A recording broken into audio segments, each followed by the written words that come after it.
Hi guys and welcome to a new video here on my channel. My name is Sandy. Thank you for joining me here today in our cozy chaotic corner of the internet. Now if you're new here, we do a lot of bookish media fun videos here on the channel, and if this sounds like something you're enjoying, make sure you hit that subscribe button. It really helps. And if you're returning, kisses, thank you for coming back. I love you the most. So in today's video we're gonna deep dive into a topic that's been on and on in my mind, and I am still in the look for the perfect book tracking app. Okay, once every few months I find myself looking back and going back into the app store and just looking for more and more apps, something different, something else, just in order for me to find that app. You know, that app that can do everything, that looks amazing. Eventually it's not paid, or maybe if it's paid, it's something that I'm comfortable with, you know, those type of things. And I believe I found it because I've been testing, you guys, 16 book apps. Yes, you hear me right. 16 book apps across a whole week, in which, well,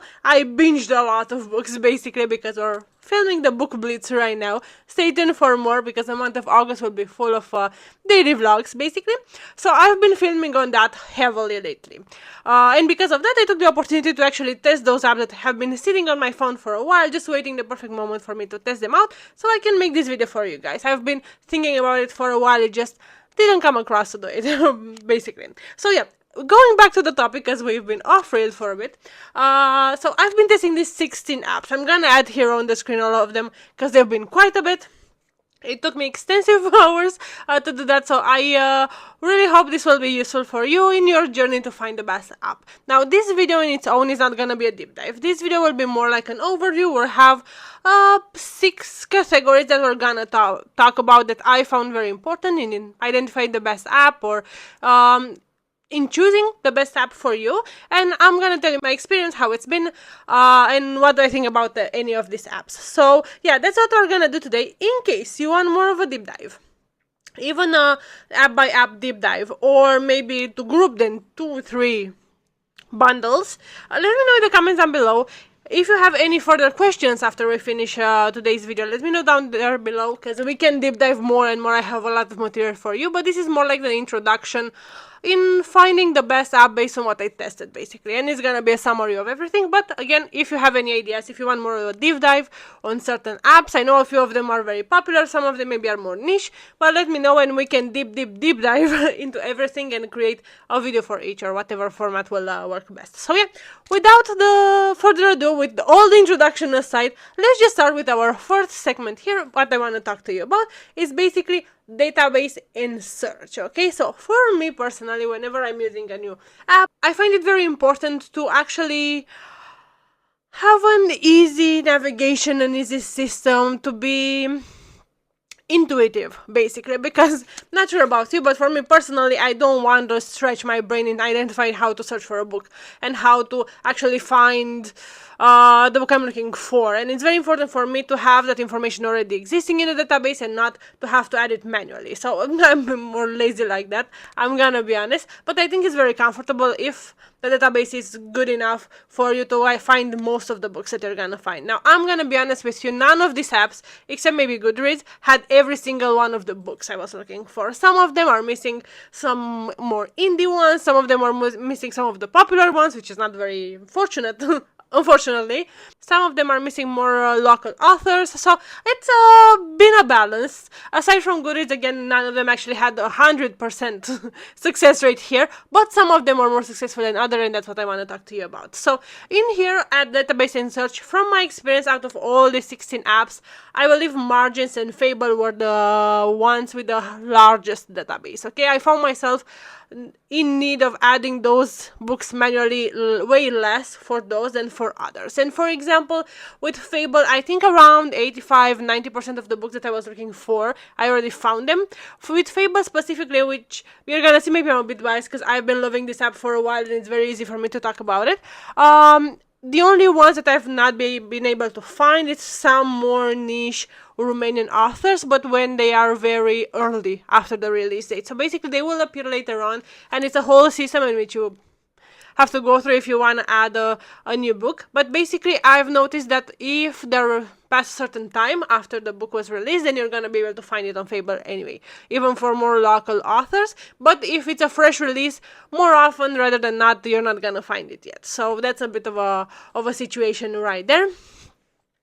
Also, some other things that I've noticed in my research. So regarding StoryGraph, that StoryGraph got kind of frustrating for me, and maybe that's just my experience, because I know that it's quite a popular app, but for me the search was very inconsistent. So whenever I was looking for a book, sometimes I found it, sometimes I didn't, and it was just very annoying and very frustrating experience altogether. So again, maybe that was just me, maybe I was just clumsy that day, I have no idea, but that's just my experience, and that happened to me with multiple books, not just once. So I think it's important to mention here. If it was just a glitch or something that happened to me, then it's perfectly fine, but I just want to throw it out there for you to know, just in case you maybe had a similar experience and you're not sure if that's just you or someone else as well. Okay, then we have Bookology and Bookfy, okay, and those had the worst hit rates, in about 50% of the books that I was actually looking for actually found, which is very annoying, very frustrating. Again, don't forget that for all of these apps you can actually add manually any of the books that you're looking for. For me personally, that was not the goal here. I didn't want to find the best way to add a manual book. We can do that as well if that's what you're looking for, but for right now I wanted an overall accessible app that's very user friendly, that has everything that I was looking for basically, and those two are not it. I found myself very often not finding the book I was looking for, and that's not what the doctor ordered for me at this time. Then some other experiences. So I had Bookend and Bookie, okay, and this I found that they had a very dependable search. So basically, whenever I was looking for something, the results were very consistent. That's what I want to say, which is, I think, a big plus, considering there are a lot of apps out there that may seem that they have that database instability in a way. So I think that was quite relatable. So if you're using those, just so you know, in terms of the database, it's pretty stable, and you should be able to have a consistent result across the books, okay?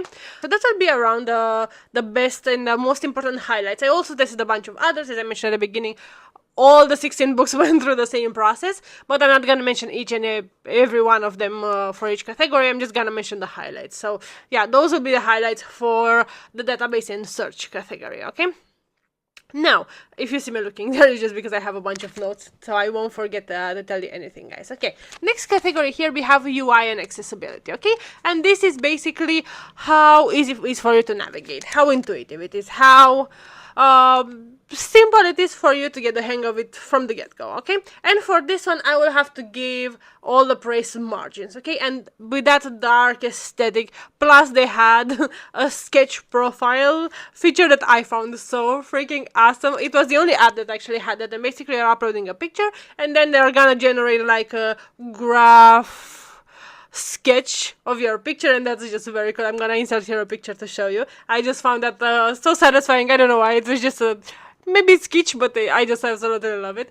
So yeah, that wanted to raise that up there. Then we have Bookworm, okay, and for Bookworm, it's very accessible, it's very friendly, both Bookworm and Fable. You'll see there are a lot of similarities in how the app looks and how the app functions. Now, my only problem with Bookworm in comparison to Fable, for example, is it had that cartoonish aesthetic, which at the beginning when I first downloaded it, I loved it so much. I thought it's so cute and so adorable. It just was so much fun. And then after 2-3 uses, I got a bit tired of it, and then I just found myself looking back and wanting more of a classic aesthetic look rather than very cartoony. But that's just a personal preference. In terms of functionality, it's very intuitive, very accessible, okay? Then we had Book Tracker, for example, okay? And Book Tracker, in my experience, was very clunky. It was not the most user-friendly.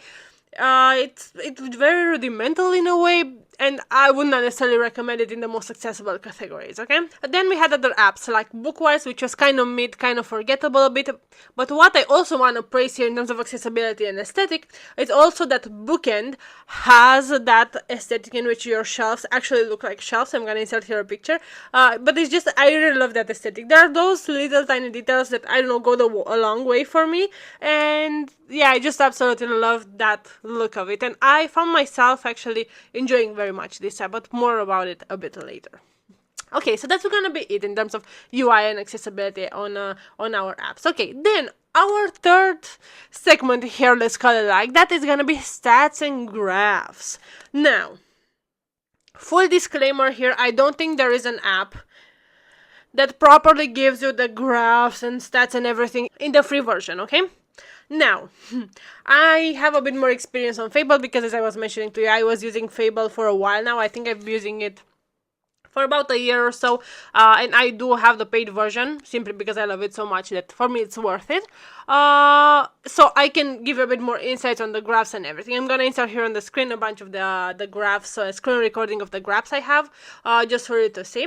But yeah, it's very comprehensive. You have quite a lot, but all of these are basically included in the paid version, so it's nothing that comes free initially, okay? And of course you have things like streaks, you have spice breakdown, genre breakdown, community rating comparison, and so on and so forth. Then, aside from Fable, from our other apps, actually I was a bit surprised that Margins was the one that offered a pretty solid free tier stat. Again, I'm gonna insert here on the screen everything. I was a bit surprised because, as I mentioned, most of the apps that I checked and I research here for you guys did not offer a lot of stats for free, and I was quite pleasantly surprised to see that Margins has quite a decent one out there. Or so, for the other app, StoryGraph has also some stats and graphs, but they are so minimal in the free tier. They get more comprehensive and more complex when you upgrade to the paid tier. But I do have to mention that for this one, at least, the pace tracking is one of my highlights in terms of StoryGraph. I really loved that tracking, because if you are actually live tracking, you're gonna see all of these apps have that feature in which you can have reading sessions, so they can track how fast you're reading certain books and stuff, which I think is kind of fun if you're having one app that you can do that and you want to see exactly your pace. Basically, using that, you have this pace tracking system in StoryGraph, which I found very fun. So yeah, that is a plus for sure to StoryGraph here. So yeah, as I mentioned, most of the rest of the apps had the graphs and everything locked under the paywall. One more small mention here, Basmo or Basmo, I'm not sure exactly how it's pronounced, but I'm gonna insert here the logo so you know exactly the app I'm talking about, had a time to read tracking graph, which I found very interesting, and I actually enjoyed that one quite a bit. So that was one of the highlights that I want to mention here in terms of some good different graphs that you can access for different apps. Then moving on to the social feature. Now this is a hit and miss, I believe, for everyone, because some people are looking for that social aspect of things, some people are not. Me personally, I do enjoy to have a raw database of ratings and community and stuff like that, but I already have that on Goodreads. I think Goodreads is a benchmark on everything, and so as much as people want to get rid of Goodreads, I still think it's a solid choice, and most of the database people are leave ratings there. It's quite a reliable source, so I think it's hard to reach that level easily in terms of social and community, but we're gonna try, okay? So we're gonna see. You're gonna obviously notice that the more popular books like Fable, like Margins, like StoryGraph will have a wider community, and you are gonna have that social interaction more visible for the rest. But nonetheless, there are other apps that have that feature, and in case you and your friends join in the same app, you're gonna have a great time regardless of how many other people are there. Now, a bunch of these apps, for example, Fable is one of them, has the book club feature, which I think is a lot of fun, and it's free. And you can join your friends, and you have like a separation per chapter, so you can discuss on each and every one of them. I think that's so much fun, that's so much enjoyable. I'm gonna add here on the screen a screen recording so you can see a bit how it looks. And I just find it very nice and very entertaining, because you can basically debate and spoil certain chapters within their group, so other people that are maybe reading at a different pace, they're not spoiled anything in the process. So I think that's very fun. And if you want to actually join my book club on Fable, I'm gonna leave you the link down below. I would love to have you there, so make sure you check it out. I'm there all the time, so yeah, check it out, the description down below, and yeah, join our book club. There were choosing pretty fun picks every month. Okay, parentheses aside, there are other apps that have comparable layout to what Fable has. For example, Bookworm has also a book club type of a situation. ShelfControl, for example, though, is not a social app, so that's like the opposite from Fable and everything. That I found myself using that quite a lot in terms of arcs. So I think this app in itself is intended for either content creators that are reading a lot of arcs and they want to keep track of everything, or if you are just a regular reader that loves to get arcs and loves to leave reviews and you want to have a bit of that accountability, then you find everything you may need and more in ShelfControl. I cannot stop recommending this app. We're gonna have a whole different video later on, so stay tuned for that. They actually hit that bell right down there, so you'll be notified every time we post here. But yes, I'm gonna have a full video coming to you soon on how to become an arc reader and a bit more of a deep dive in those dynamics, including this app. But yes, I cannot recommend this app enough. And even though it's not a social one, it's so freaking useful in terms of tracking and making sure your arcs are well treated, basically, and you do all your part when it comes to them. Now, our next segment here going ahead, which is the second to last, is the pro version and pricing. Now you're gonna see that all of these apps, there is not even a single app that does not have a paid feature. So all of these apps have a strong paid feature which offer a quite bunch of benefits. Most of the popular ones are, as I mentioned, the graphs and those analytics. Some of them offer ad-free experience. Now, in terms of what I really hated, and maybe that's just a pet peeve for me, okay? But I absolutely hate when apps limit you to, I don't know, 5-10 books in the free tier, and then if you want more, you're gonna have to pay. That, I hate that so freaking much. I think that's such a low blow. I really don't like that. I would never recommend something like that. With such a wide variety of apps out there, this is just not it. No, for sure this is not. It's gonna limit you so much that it's just stupid, and I will never ever recommend you one of those apps. Another feature that I personally quite hate, that it's locked under paywall for so many apps, is the Goodreads sync. Okay, so I think Margins is the only one that actually has a free book sync feature. Okay, and for the rest, I would say 90% of them, to leave myself a bit of a room there in case I'm missing something. The Goodreads sync feature, it's under a paywall, and I absolutely hate that one. I'm gonna be honest with you, it's really not my favorite thing. Why do you have to lock that under a paywall? Why not give people the experience to actually synchronize everything and then continue using your app from where they left on Goodreads, to just give them a better comprehensive experience altogether? I don't know, that's me, but I don't like it when that's locked under paywall. So bonus points to Margins for not doing that, okay? Then, unfortunately, I'm gonna have to call some names here in terms of the apps that do lock the number of books that you can register. As I mentioned, some of them have 5-10 books max that you can use on the free version, and that unfortunately is gonna Book Tracker and Bookly. Okay, so those were the apps that I really did not agree with in terms of their politics, if you want.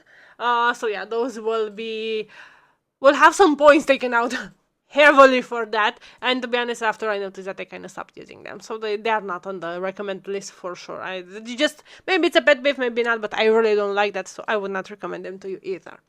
Then you're gonna see that for the rest of the books, mostly the price is between 3 to 10 euros or $3 to $10, around those lines, for each of the monthly one. Some of these actually have a lifetime subscription that you only paid once, which is around 10-15 euros, dollars, wherever you are in the world, which is, I think it's better than having a month by month subscription, because okay, there is one thing to I don't know, fall in love with an app, for example, and absolutely be locked in and you want to use that forever and ever, and then just paying once and then you have that app forever, or just having to pay constantly month basis just to get the graphs and everything. So if there is a silver lining to this, I do prefer the lifetime subscription in comparison to the monthly or the yearly one. So that may be just me, but bonus points on apps that do that.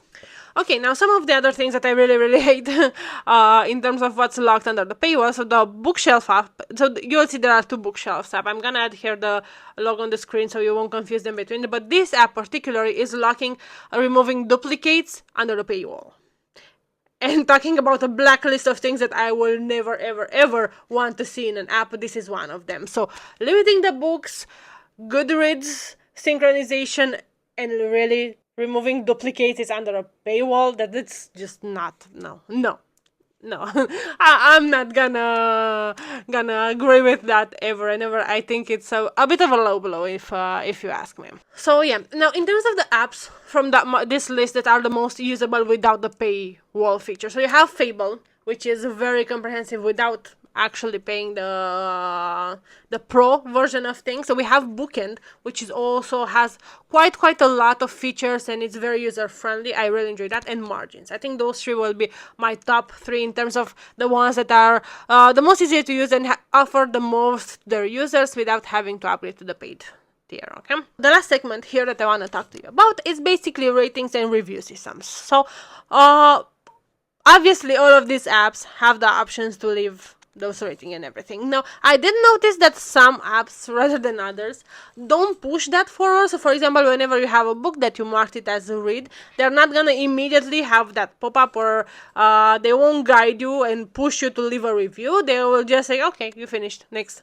Which, why? I mean, there are a lot of new users that maybe don't have that default already set up, and that's how you build good habit. I mean, you read a book, let other people know what you think, because this is how you build a community. This is how other people know how to choose and what to choose. And your idea, your opinion is very important, and you should always leave a review. Doesn't matter if there are 2, 3, 5 words or even a star rating. That still counts quite a lot, and helps other people see the general opinion about those books and just help them filter and value their time properly and make sure they choose the books that represent them and they will be a good fit for them, and basically save one of the most precious resources that we have, which is our time.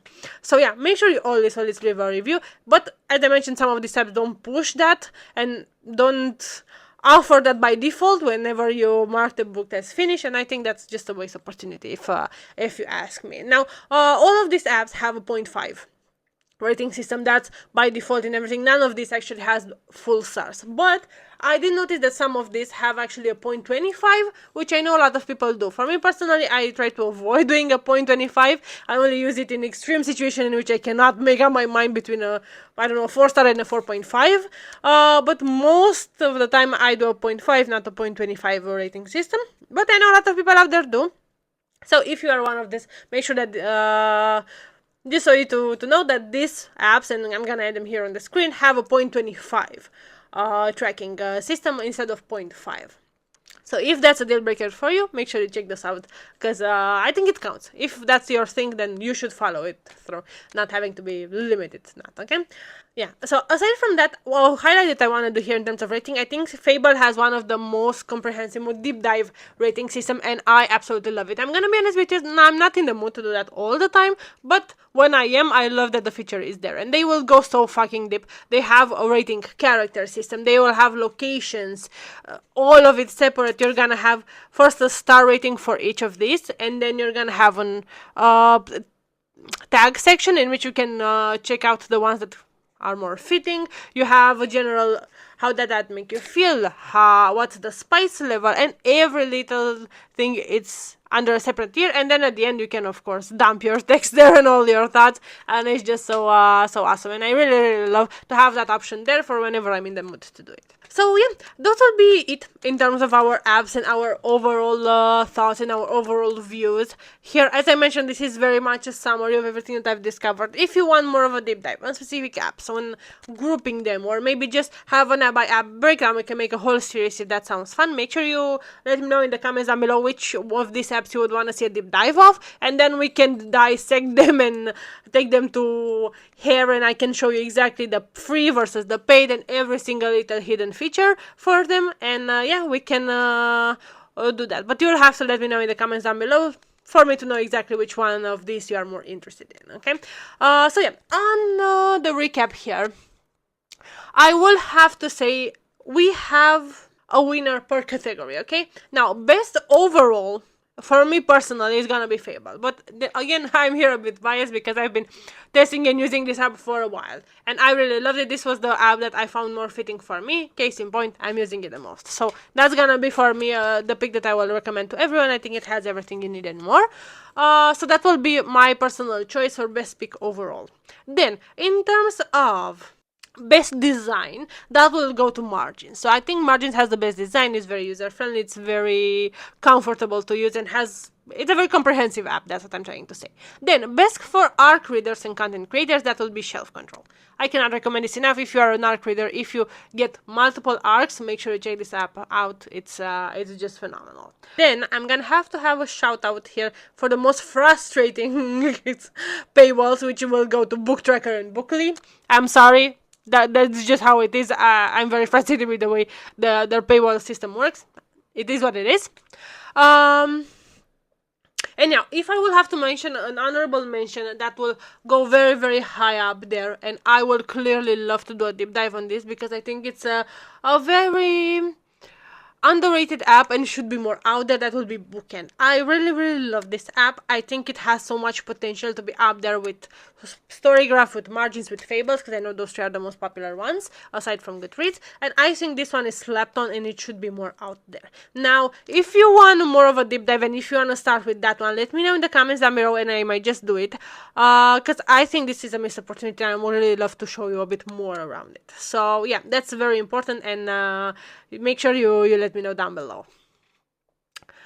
Okay, I think that's gonna be about it about today's video. I really hope you had fun. Make sure you hit the like button if you learned something and if you enjoyed today's video. Also, don't forget to let me know in the comments down below what do you want to see next in terms of these apps. Deep dives, what apps are more curious? Do you have any specific question for a specific app? Or maybe you have a question on all these apps overall. For example, I don't know, how many lists, what's the app in which I can add the most shelves or the most, I don't know, tiers, whatever you want. I don't know, it doesn't matter. Let me know in the comments down below and I'm gonna make sure to consolidate everything and make a follow-up video to this one. So yeah, thank you again for choosing to spend the day with me. Make sure you check my Instagram and my TikTok for shorter bits and day-to-day life. Also, everything that we're gonna vote or is gonna be on my Instagram story, so make sure you follow me there. And also on Patreon for occasional free reactions on stuff that I watch and listen with you guys. So yeah, without further ado, again, thank you very much for choosing to spend the day with me. If you're still here, I love you so much.